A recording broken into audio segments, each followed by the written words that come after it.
आपने कभी सोचा है कि आपके घर के छत पर जो झूला लगा हुआ है उसमें भी भूत हो सकता है?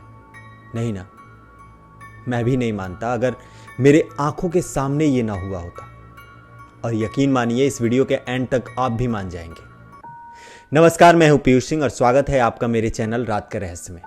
आज जो मैं कहानी सुनाने जा रहा हूं वो मेरे साथ साथ मेरे पूरे घर वालों के आंखों के सामने ये घटना घटी है। आपको कोविड का टाइम तो याद होगा ना? ये घटना भी मेरे साथ लॉकडाउन के टाइम ही हुआ था। मैं लॉकडाउन में घर गया हुआ था। रात के करीब 8 बज रहे होंगे। मैं छत पर घूम घूम कर किसी से फ़ोन पे बात कर रहा था और सारे घर वाले अपने अपने काम में नीचे बिजी थे। अचानक मेरे कानों में कुछ खड़खड़ाने की आवाज़ आई। क्योंकि उस वक्त छत पे मेरे अलावा कोई नहीं था तो मैं फ़ोन पे बात करते हुए ही छत के दूसरे हिस्से में देखने के लिए गया कि आखिर ये है क्या। वहाँ जाकर मुझे कुछ नहीं दिखा तो मुझे लगा कि शायद चूहा या फिर बिल्ली में से कुछ होगा। मैं वापस फ़ोन पे लग गया, लेकिन कुछ देर बाद फिर से वही खड़खड़ाने की आवाज़ मेरे कानों में आई। मैं इस बार थोड़ा जल्दी चल के गया। तभी मेरी नज़र छत पे रखे झूले पे गई।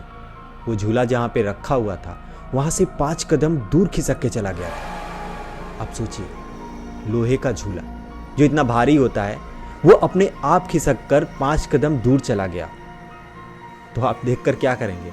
मेरी अब समझ में कुछ नहीं आ रहा था। मैं वहीं खड़े होकर देखने लगा कि आखिर ये झूला फिर से खिसकता है क्या। लेकिन कुछ देर बाद झूला अचानक से झूलने लगा, लेकिन उस झूले पर कोई दिखाई नहीं दे रहा था। ये देखकर मेरी हालत खराब हो गई और मैंने चिल्लाकर पूरे घर वालों को बुलाया। पहले तो मेरी बात पर घर वालों को यकीन ही नहीं आया, लेकिन वो झूला फिर से उनके सामने झूलने लगा और इस बार किसी बच्चे की आवाज़ भी है। अब घर वालों को समझ में आ गया था कि ये ज़रूर किसी भूत प्रेत का ही काम है। हमने उस झूले को एक रस्सी से बांध दिया और डिसाइड किया कि सुबह होते ही इस झूले को तोड़कर फेंक देंगे और पंडित जी को बुलाकर एक पूजा करवाएंगे। सब कोई वहाँ से नीचे आ गया। सबने खाना खाया और अपने अपने कमरे में सोने चले गए। रात के करीब 2 बज रहे होंगे। मुझे डर के मारे नींद नहीं आ रही थी। तभी मुझे लगा कि छत पर कोई दौड़ रहा है। मैंने चिल्लाकर घर वालों को जगाया और उनको बताया कि छत पर कोई है जो दौड़ रहा है। हम सब हिम्मत करके छत पे गए, लेकिन छत पर कोई नहीं था। लेकिन छत की ज़मीन पे किसी के काले काले पैरों के निशान थे। तभी हमारी नज़र झूले पे गई। जिस झूले को हमने रस्सी से बांध रखा था वो रस्सी अब खुल चुकी थी और वहीं नीचे गिरी पड़ी थी। ये सब देखकर हम सब ने डिसाइड किया कि अब रात बहुत हो चुकी है, अब जो करेंगे कल सुबह करेंगे। हम सब सोने के लिए नीचे चले आए। अगले दिन सुबह जब हम लोग छत पे गए तो हम लोग के होश उड़ गए। छत पर से पैरों के निशान गायब थे और वो झूला उसी तरह रस्सी से बंधा हुआ था जैसा हम लोग पिछली रात को बांध कर गए थे। पंडित जी के आने में अभी टाइम था, लेकिन हम लोगों ने डिसाइड किया कि इस झूले को काट कर हम लोग कबाड़ में दे देंगे, क्योंकि इन सब का जड़ यही है। एक कटर मंगाया गया और झूले को जब काटने लगे तो झूले में से कुछ काला काला तेल जैसा निकलने लगा और उस तेल से सड़े हुए मांस जैसी बदबू आने लगी। किसी तरह उस झूले को काटा गया और उसको फेंका गया। अब पंडित जी आ चुके थे। पूजा की तैयारी शुरू हुई।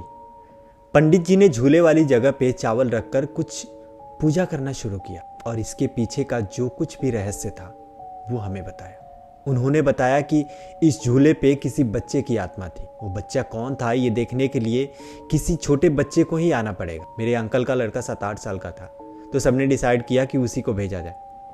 जब वो लड़का पंडित जी के पास गया और पंडित जी ने उस आत्मा वाले बच्चे की शक्ल दिखाई तो बच्चा चीख पड़ा, ये तो दिनेश अंकल का बेटा चंदन है।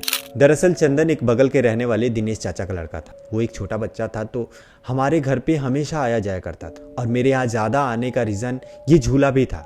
चंदन शाम को आकर इस झूले पे बैठ के घंटों झूला करता था, लेकिन कोविड के चलते अभी 10 दिन पहले ही चंदन की डेथ हो गई।